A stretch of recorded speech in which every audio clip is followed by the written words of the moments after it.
Okay. Okay, so I gotta take Jaime name out. I am actually prepared today. Okay. Welcome to the Sunny Chong podcast. Today I'm excited to welcome Dr. Huang, a highly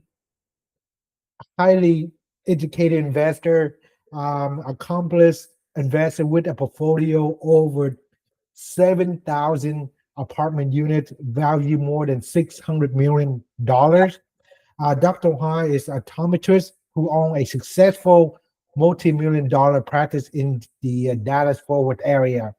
In addition, she also the Amazon bestseller author. Her famous book, known for Power Female Immigrant and Persistent Pivot and Game Changer. Thank you very much, Dr. Huang, to be a guest on this show. Is there anything else you would like to share to the audience who listen to the podcast today?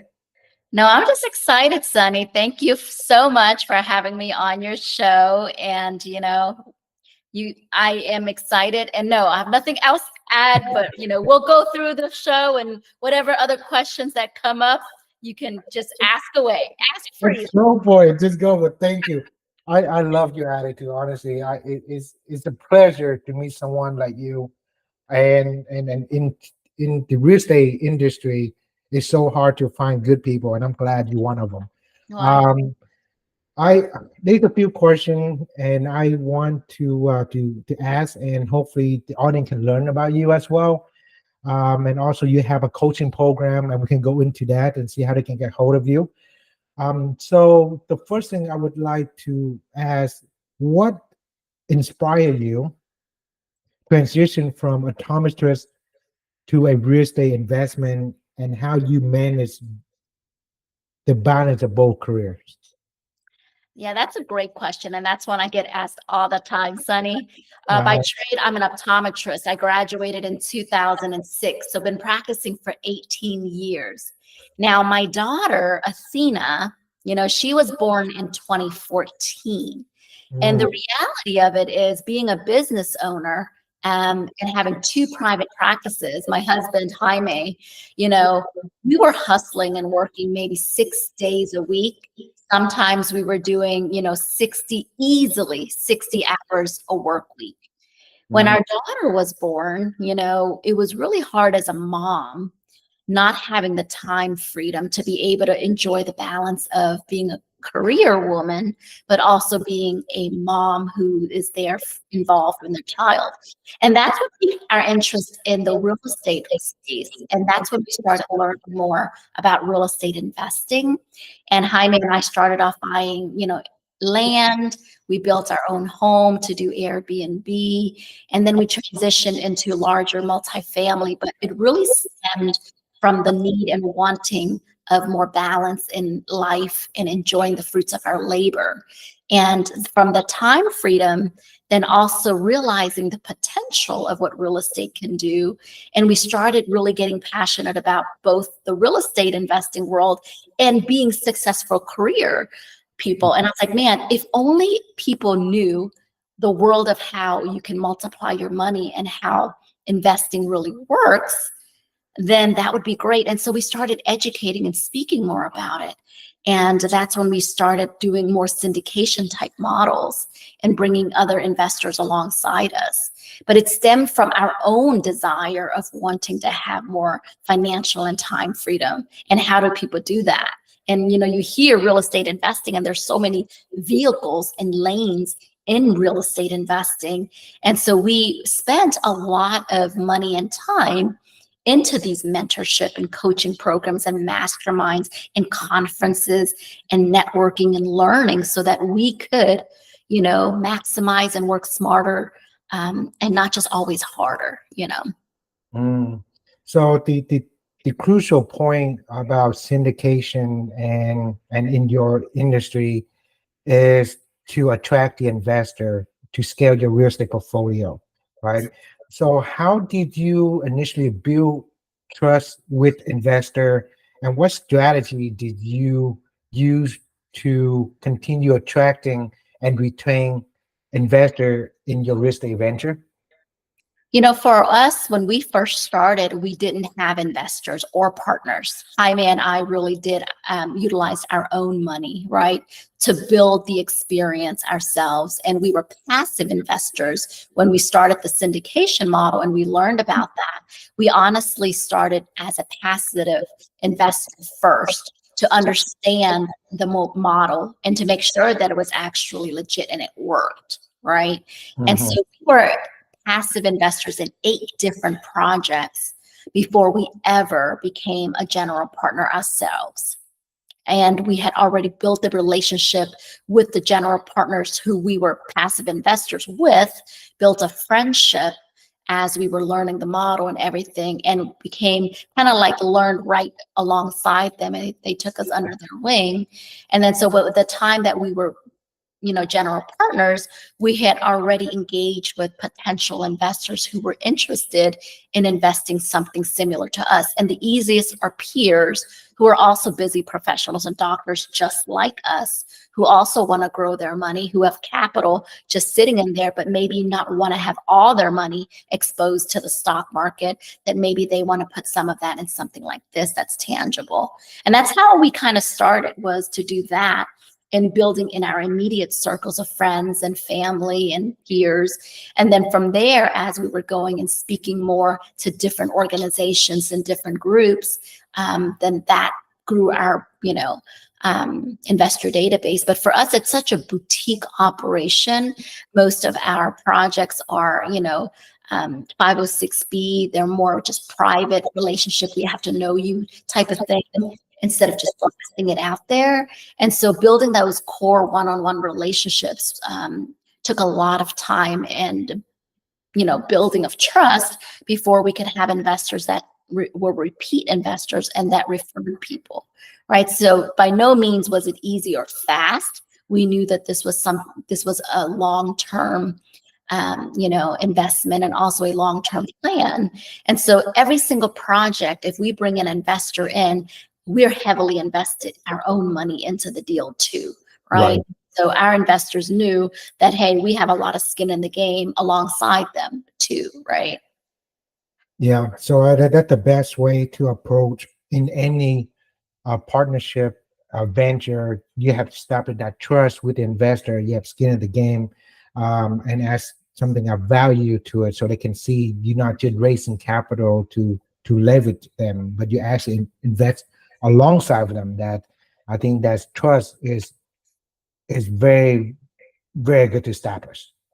Right. Yeah. And that's important because even our partnerships, we take the time to get to know those partnerships and, through times, whether it's good times and then especially through bad times, how do the teams come together collectively to come up with resolutions and problem solving, and that everyone is putting in the effort and work to save the deal and make sure that the investors' money is our priority, right? And that's very important in these large scale projects. That can you share a story behind your first significant real estate deal and what you learned from that experience? My very first deal that I tried to do on my own, this is a $4 million deal, 56 units, C-class apartment project in Pasadena, Texas. Um, I went after that deal um, right before COVID, Wow. and I won the deal. And then during that time, interest rates were going very all over the place. It was very volatile during that time. Hmm. Did my due diligence. I've already put out the money. I had one potential partner that was more experienced, right? I leveraged his expertise of having more space and to get on the loan and things like that, and to go out and do the due diligence with me and things of that nature. But I did all the heavy lifting. I put in the front money for the earnest money. I hired and put out the money, all the upfront costs for lending, for syndication attorneys. I mean, I put all of that out first. Well, when COVID happened and everything was so volatile, I didn't feel comfortable enough to raise capital from investors with the market with so much unknown. And Right. so we decided to pull out of the deal and take a loss for it, right? And after that, when things settled, the broker came back to us and asked if, they didn't sell it, asked if we would consider getting back on the deal. But that was a really hard deal for us because it was, even though it was a $4 million deal, which at that time was a significant amount because that was going to be our first GP deal that we actually led. But one of my mentors, I went to a mastermind and he reviewed all the numbers and he reviewed everything. And he said, Hua, you need to run. And I was, no, I can't. You don't understand. I've spent 9 months on this deal. This was pre-COVID. I got back on the deal. I already lost money the first time. They're letting me get back on it. I put additional earnest money for round 2. If I walk right now, I lose money again second time. Yeah. You don't understand. I put all the money. No other partners are putting front money. I'm the one who put the money in, right? And this Right. is the first GP deal. But I was so focused on trying to get to 0 to 1 Mm. P that I didn't stick to my initial criteria of what I really wanted. It wasn't in an area that I really wanted. It wasn't the size that I really wanted to make property management manageable. And so I learned a lot of things, but I took his advice and he goes, Hua, I want you to listen to me. If you take this deal, it's going to be more of a headache for you than what your time and the value of time and money and what you're going to commit to this deal. I'm telling you, there are better opportunities for you. And so he goes, if you don't call the broker, I'm going to call the broker. He's with Madeira. He has, I don't know, 14,000 units, right? Mm-hmm. I know all the brokers in Houston and Dallas. Like, I personally know him. If he sells you this deal, I'm going to call him up and he's on fire. And I felt so bad because here I have to go back to the broker to tell him I'm out for the second time. And what is that going to do with my reputation in the syndication and multifamily community, right? And then Right. it's money again, right? But I went ahead and did that. But you know why I share that story? Because I couldn't sleep for probably a month after that.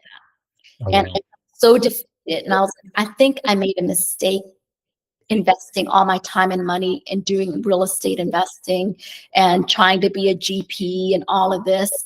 But you know how there's a saying, there's a book, 3 feet from gold. If I had given up right there, which I really honestly, Sonny will tell you, Jaime will tell you, I cried and I almost gave up. But I stuck with it.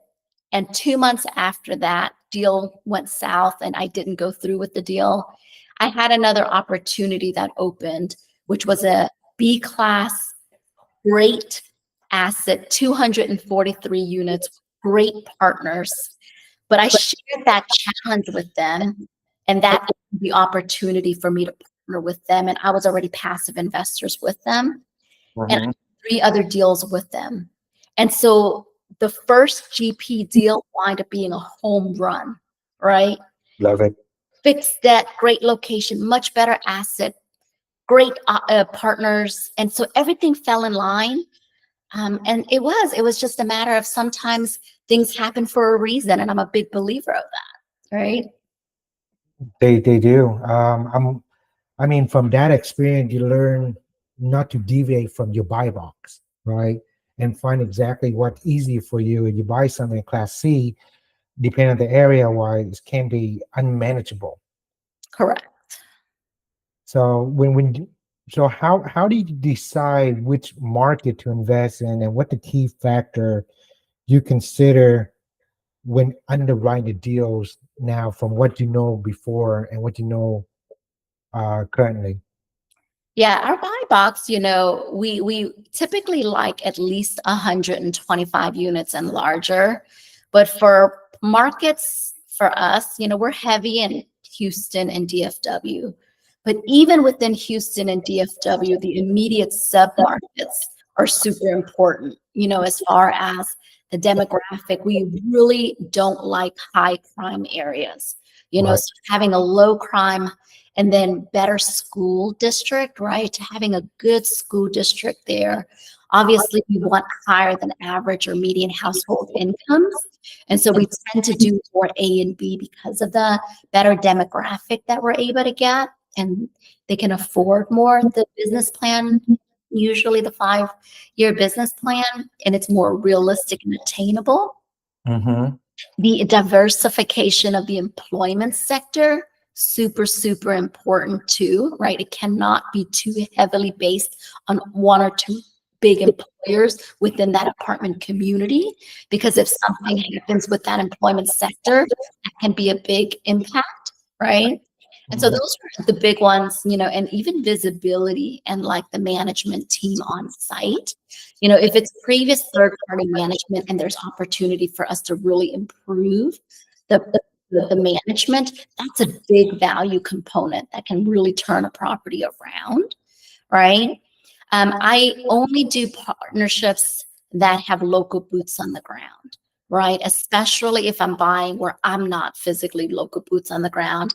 I leverage someone who is stronger and better in asset management that can overlook the property management company and be hands-on operators, getting out to the property. For sure, the weekly calls on the phone, but also the physical visits on the property on site. Right. So that's super important. Whoever we partner with, that's one of the things that we like to work with. If we're not physically there, when we visit, we are secondary. Like if we go to Houston, we'll go by and stop by the property, but we want a lead asset manager who is local boots on the ground, who's visiting the properties. I think it's always good to have a good team members that actually have boots on the ground, make sure the property taken care of. It give you a peace of mind, give your investor peace of mind. This is a great strategy. Um, I noticed you do coach people on multifamily, and just a coaching standpoint, what advice would you give someone looking to start investing in multifamily real estate, and how can they find you? Dr. Han. There's a lot of different advice that I give depending on which area you want to get into with multifamily, whether it's multifamily as a limited partner, whether you're wanting to become a general partner. I see a lot of people jump in a little bit too prematurely Mhm. and raising capital and not quite understanding the underwriting, the assumptions, the pro forma, and the risks that's involved, right? Because there are a lot of risks involved, also the good and the bad, right? And so when I coach individuals, I really take the time to customize it depending on, where they are in their journey. Because one advice for someone who's more sophisticated and ready and has capital may be very different than someone who's brand spanking new, who doesn't have any type of real estate background, right? And has maybe the time, but maybe not the capital. And so the strategy of how to pivot and their skill sets and what they're currently doing as far as their lane of expertise. Some people are really good with financials and underwriting models and numbers. Some people are really great with people and networking and have the social and marketing skills, but maybe don't have the data, and they're not as data driven and not as financially savvy. And so trying to understand what each person's strength is, what area of the business they would like to do, right? Whether they want to focus their energy on capital raising and networking and broker relations, or do they want to do the other areas, right? And so it's not a cookie cutter approach. And a coaching program where if you don't understand the numbers, like even if you're not the one underwriting, I think you still have to understand projections. You still have to understand what's conservative and what's aggressive, right? And so that's part of when I coach people, that's the deep conversations we have. And then I model and structure the coaching accordingly to what their plan is and what path they want to take, right? Mm. But I have two different websites. One is more my real estate investing, which is blacksteel number 23.com. But my coaching side is be the one, like be the, and then ONE, be the one, and then the number Right. 23.com.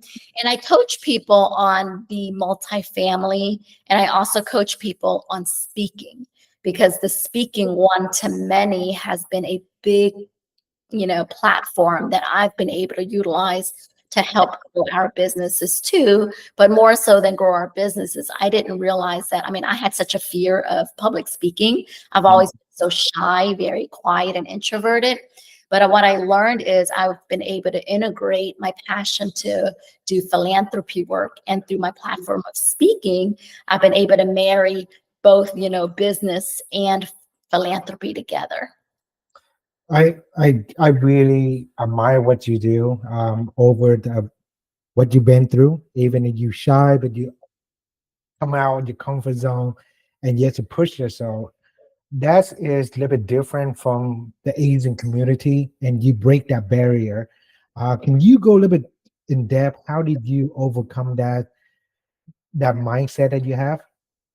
Yeah, I started doing a lot of self-development work in conjunction with when I started doing my real estate investing journey, because there's so much involved with mindset. There's a lot of fear.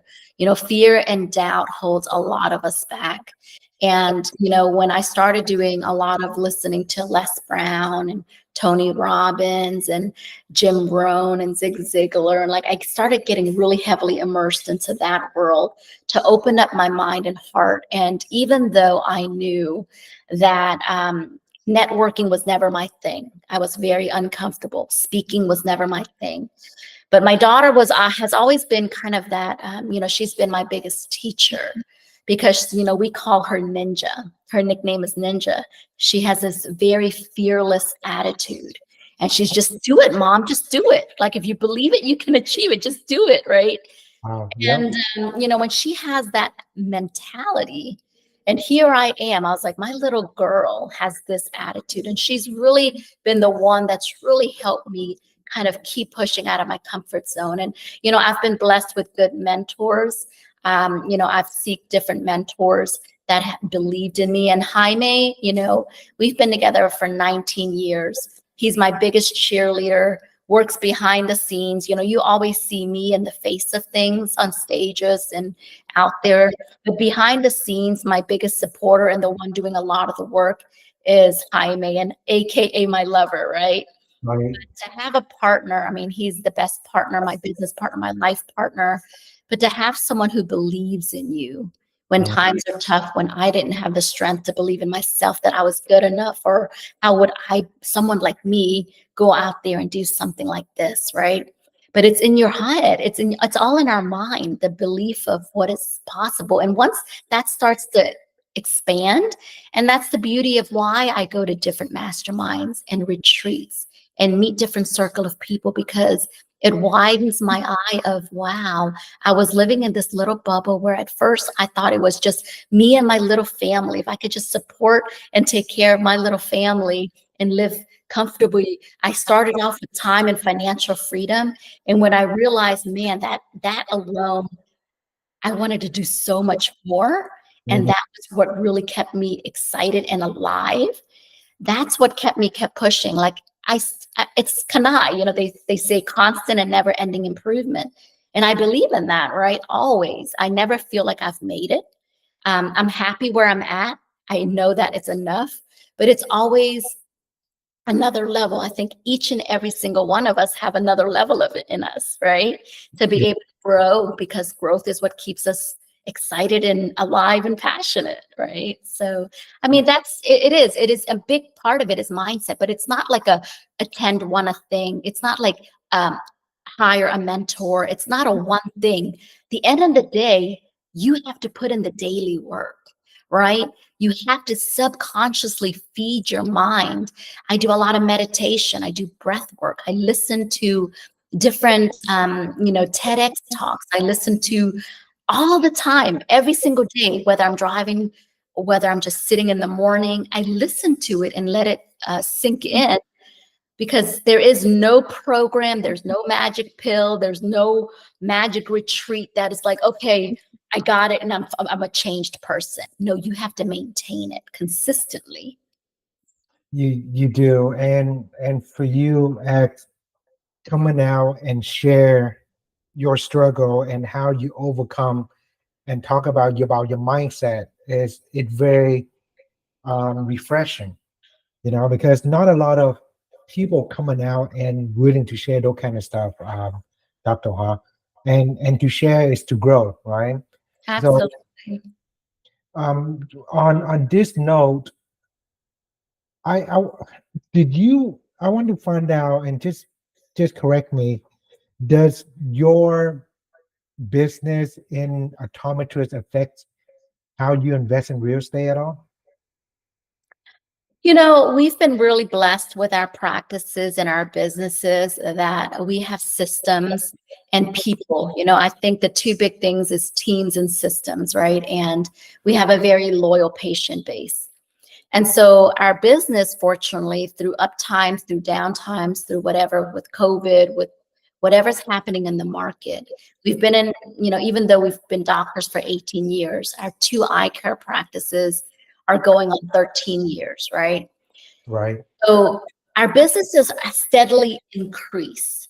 The revenue that we keep from our business, because cash flow is the oxygen to any business, right?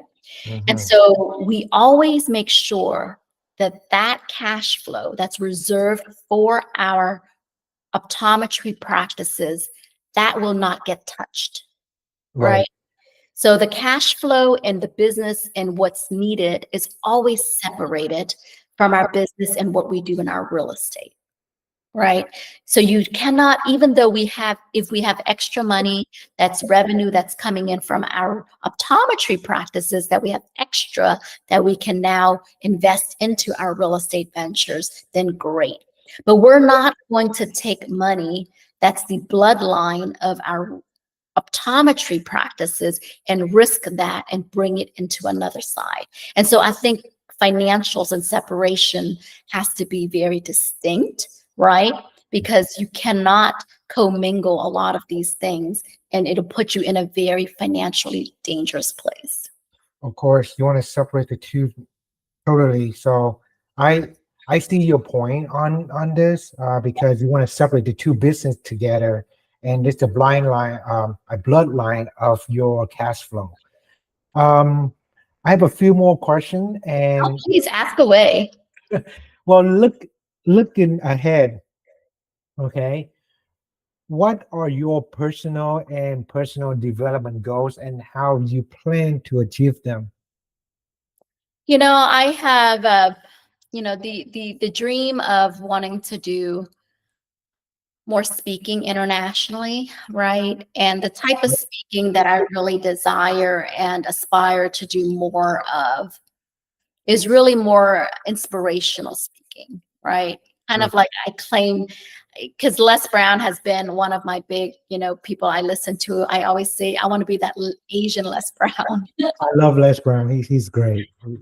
I said, I want to be that Asian Les Brown to go out there and speak. Yeah. Um, and I want to funnel the speaking, anything that I get from my speaking career. I would like to funnel that into philanthropy, right? We Oh, do a lot of trips that we travel to do different causes, right?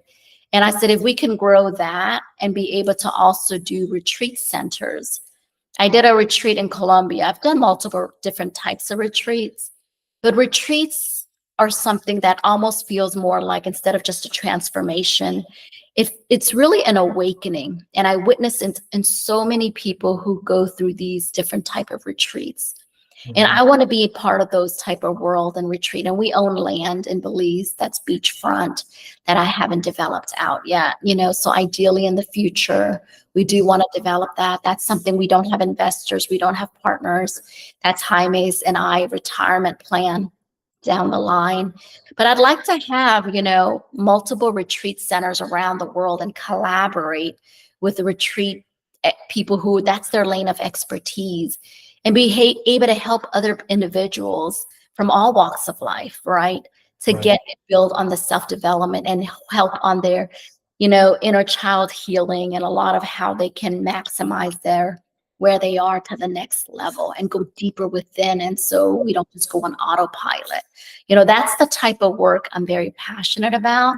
And, a lot of people I've met through the real estate circles, um, are doing, part of this too now. It's been great because you get to meet different people, connect and make that introduction, and then make it a collaborative effort.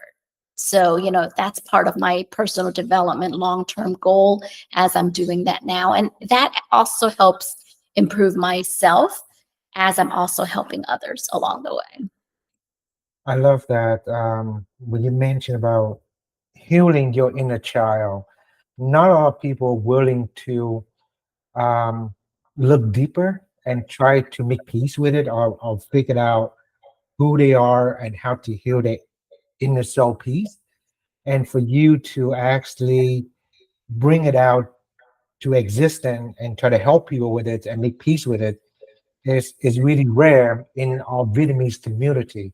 Um, Not a lot we talk about us, Dr. Han, and I appreciate you doing it.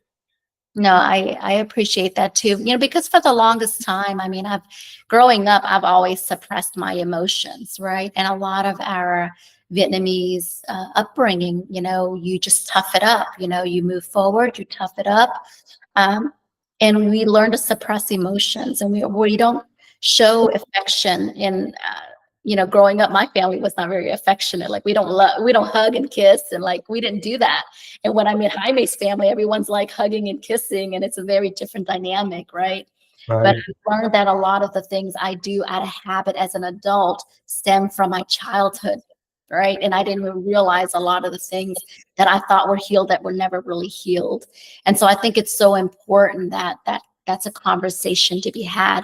I talk when I speak about vulnerable subjects that people kind of throw people off guard because they're like, well, most people don't talk about mental health. Most people don't talk about inner childhood trauma, and those are all things that are important because it makes us who we are now.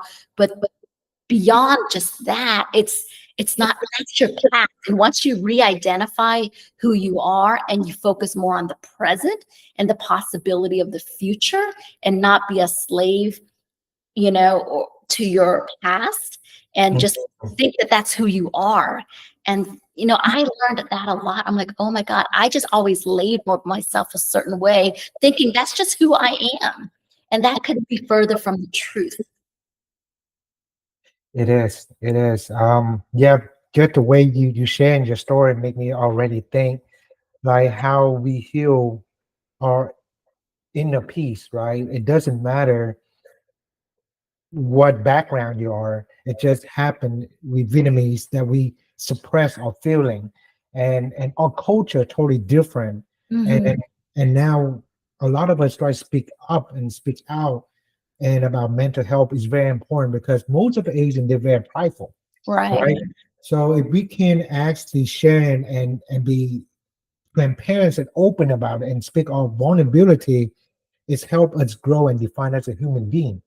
Absolutely. And it allows it, it helps somebody else who are like, man, that person, they can relate. Then you have Mhm. to come forward. I've had so many people come forward with me sharing my own vulnerabilities. I've had so many people step forward and be able to take the next step and heal and move forward because they're like, no one talks about this stuff. Why don't more people talk about this stuff? Right. Yeah, and I think it's just helpful Mhm. to, all good and bad, right? But the beauty of it is there are resources and there are methods and strategies to be able to move forward, right? And sometimes we don't want, everybody wants to have the facade of being successful or being happy all the time or being what X, Y, and Z. And I'm like, no, we're human, right? It's it just removed those though. This when I talk, just remind me of a story when I talk to a friend of mine. What if we like vulnerable, just remove all the masks and be true to ourselves? How is that gonna make you feel? What can we feel like? So to heal internally, we have to be authentic true to ourselves. So Right. On your process to healing your journey, what's the process or what kind of system that you use that you can share to help other people how to heal their inner child, please? I've done a lot of different ones. I think the most effective ones are ones that I was surrounded with people who were experts in their lane doing this type of healing. Mhm. And it usually involves 3 or 4 days being in nature, away from your everyday activity, unplugging from your normal day to day social media, your emails, your work, surrounding people that you normally are around, and just be solo and do it for you, not for anybody else, but for you. And when you separate, and even if it's 4 days, it's intense. And all you do is you're focusing. And I've done NLP, I've done timeline therapy, I've done plant. The most recent one was my first time with plant medicine, meditation, sound baths. I mean, it's a different Reiki energy. So there's a lot of different healing modalities that is tied together. But breath work and meditation is something that you continue on your own. And you don't have to do plant medicine or anything like that. I think I got a lot of healing and treatments with just going into, there was a place in Sedona called Mago Retreat, Finding Your True Self. And Mhm. it's two, one is a Japanese from Japan, one is from Korea. And it was a really meaningful and intense in a beautiful area of high vortex energy. And again, it was meditation, working out, breath work, and then just them guiding you and figuring out the different layers. And then from there, I continue on my own and do meditation and breath work and journaling. But the biggest one in Colombia that I did was a 4-day retreat. And the plant medicine, which was something that Jaime was really against, and I was really against, to be honest. Mhm. And I was like, I am never going to do anything like that. And I was very judgmental about it at first. And as I did more research and as I talked to more people, and especially someone I trusted, and he talked about it more and the positive experience, and I kept talking to more and more people who had positive experiences with it. That's where I said, okay, I need to have an open mind and open heart. And I said, I'm going to sleep on it and I'm going to see what comes. And I slept on it and I had a very vivid dream that I was already there at the retreat center. And I woke Jaime up and I said, I'm going to the retreat. I know you don't want me to go. I know you have doubt and I fear, and I do too. But after this vivid dream, I really believe it's a calling, and I no longer am fearful, and I'm going. And he's very supportive, and he knew I had already made up my mind. And he says, you go ahead and go. I'll be there to support you. I'll go to Colombia with Athena. We're just going to go sightseeing. But I'll be there. Anything you need, I'll be right there with you. And I went. And I will tell you, those 4 days was a really, really, I would say, a true awakening of what the vision and what I heard and what I saw and what I felt, of really digging even deeper of the innerhood child, which I already said, I'm all healed. Like, I've done a lot of retreats. I'm all healed. I'm good to go. I'm living life. Right. And I didn't even realize that there was deeper, more uh, within that. But for people who don't want to go to something like that, I mean, there's definitely other ways. You can go on, even on YouTube. If you Mhm. look up Tony Robbins priming video, that takes 12 minutes of your morning routine. That's a really great exercise to do breathing and kind of have intentions of the day. Breath work is super important. If you can incorporate, that's the number one way to really help with any stress and anxiety. Like if you have something really stressful and you're anxious, I utilize the technique before I go on stage. But box breathing, 4-second box breathing is super easy, super effective. I use it throughout my day. If something triggers me or I want to get upset or I feel like I'm starting to get a little anxious, I will do my 4-second box breathing. And after a few rounds of those, my nervous system will slow down, right? Um, but those are, those are things, but the inner child healing, most of it won't come out if you're just on your conscious level. And if you're just like talk, it's not gonna naturally just gonna come out, right? And I think you need to separate your conscious and your subconscious completely to get into the deeper place. It's suppressed for a reason. Our bodies are there to protect ourselves. We don't want to relive the pain in those memories. And so we bury them. But a lot of our relationships and things that we do as an adult, our behaviors, our habits, our emotions truly don't change unless we truly heal that inner child. I love you sharing information. I take a couple note here about the breathing, the breath work. It does help. We all need that. It's say that you don't, but you do. Because we go to the journey of life, we want to be the best version of ourselves, no matter what, right? And if we can heal our inner child or acknowledge it and slowly work towards it, then you will be healed. It's not be today, not be tomorrow. It's the process, and you take initiative to do that. It's amazing because not a lot of people willing to face it because they scared. And for you to come out and say, "Hey, we all can do this together, and we all can grow together on this," and to share as an Asian American female in this new world, we need a voice, someone like you, to actually, you don't have to suppress this idea of being a female in a Vietnamese society. You can actually grow to be the person who you want to be. Absolutely. Absolutely. Perfectly said, Sunny. I love, I don't want to take too much of your time. I really appreciate what you do and what you represent, Dr. Wang, and I love what you're doing right now. Keep doing what you do. I have one last question. It's my closing question for any guest I have on it. Let's say if you were achieve all your goals today and what you want you design to do, and today is your last day on this planet. Okay. What are the three most important lessons you want to share with people and how you would like to remember by? You know, the top three lessons, obviously there's so many different lessons. I always talk about love and kindness, in a world where you can be anything, you hear the saying, in a world where you can be anything, be kind. I want to be remembered for being genuine and caring, right? To love and be connected is something that we maybe speak very superficially about. Yep. I say, if you can genuinely each night, whether this is my last day, and I always, when I speak, I say, I live like it is going to be my last day, right?